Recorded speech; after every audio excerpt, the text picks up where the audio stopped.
Hello friends, welcome back to my YouTube channel Health Tips Ikbal. পুনৰ এবাৰ মোৰ চেনেললৈ স্বাগতম জনাইছো। বন্ধু বান্ধৱীসকল, আজি এটা ভাল প্ৰটিন সিৰাপৰ বিষয়ে আলোচনা কৰিম। আপোনালোকক স্ক্ৰীনত ধুনীয়াকৈ দেখুৱাইছো। জেষ্ট সিৰাপ বহুত পুৰণি কোম্পানীৰ মেডিচিন হয়। কি কি অসুবিধা হলে খাব পাৰিব, তাৰ বেনিফিট কি, ইউজ কেনেকুৱা কৰিব লাগে, কিবা সাইড ইফেক্ট আছে নেকি, কোম্পানী গোটেইখিনি মই এটা এটাকৈ কম। আপোনালোকে স্কিপ নকৰাকৈ প্ৰথমৰ পৰা শেষলৈকে ভিডিঅটো চাব। মই সদায় সৎ আৰু ৰিয়েল কথাখিনি লৈ আহো আৰু ভাল ভাল কোম্পানীৰ ৰিভিউ দিওঁ। মই Iqbal Hussain, community medical service and essential ডাক ট্ৰেইনাৰ।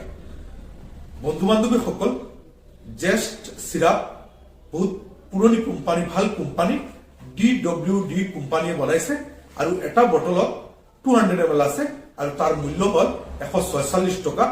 যিকোনো ফাৰ্মাসীত সহজে পাই যাব। জেষ্ট সিৰাপত প্ৰটিন দিয়া হৈছে, তাৰ পিছত আয়ৰন দিয়া হৈছে, তাৰ পিছত কপাৰ দিয়া হৈছে, জিংক দিয়া হৈছে। আপোনালোকে বটলৰ ওপৰত ধুনীয়াকৈ দেখা পাব।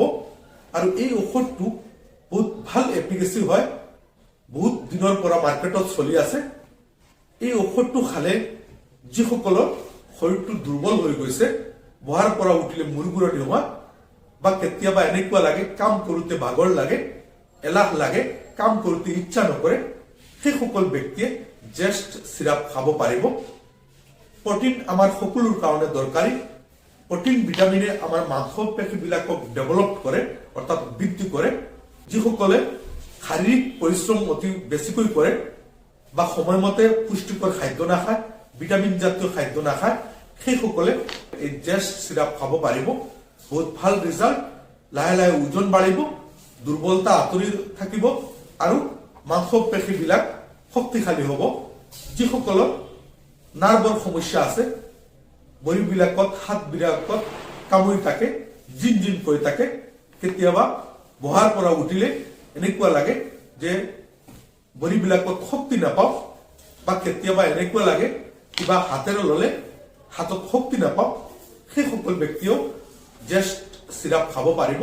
কাৰণ ভিটামিন B12 দিয়া হৈছে, নাৰ্ভৰ কাৰণে এটা ভাল ভিটামিন বুলি ক'ব পাৰো।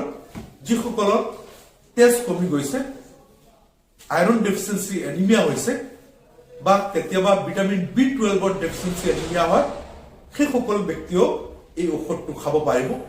যিসকল ব্যক্তিয়ে ভেগান বুলি কোৱা হয়, এনিমেল ফুডছ নাখায়, সেইসকলৰ ভিটামিন B12 ডেফিচিয়েন্সি হয়, সেইসকল ব্যক্তিও এই সিৰাপটো খাব পাৰিব।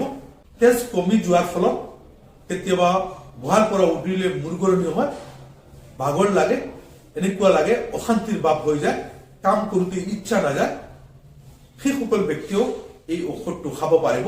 যিসকল ব্যক্তিৰ হঠাৎ বেমাৰত ভুগি আছে, জ্বৰ চৰ্দি কাহ হৈছে, বা ডায়েৰিয়া ডিচেণ্ট্ৰি হৈছে, বা যিকোনো কাৰণত শৰীৰটো দুৰ্বল হৈ গৈছে, আফটাৰ ইলনেছ, বেমাৰৰ পিছত শৰীৰটো দুৰ্বল লাগি আছে, সেইসকল ব্যক্তিও এই জেষ্ট সিৰাপ খাব পাৰিব।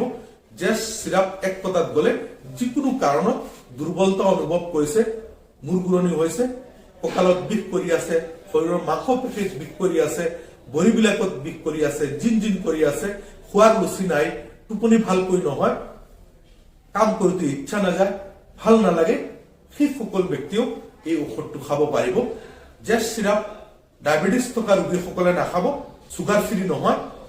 প্ৰেগনেন্সি থকা মহিলাসকলেও খাব পাৰিব, কিন্তু এজন চিকিৎসকৰ পৰামৰ্শ কৰি খাব, কাৰণ প্ৰেগনেন্সি অৱস্থাত বহুত সমস্যা থাকিব পাৰে। জেষ্ট সিৰাপ 5 বছৰৰ পৰা একেবাৰে বৃদ্ধলৈকে খাব পাৰিব।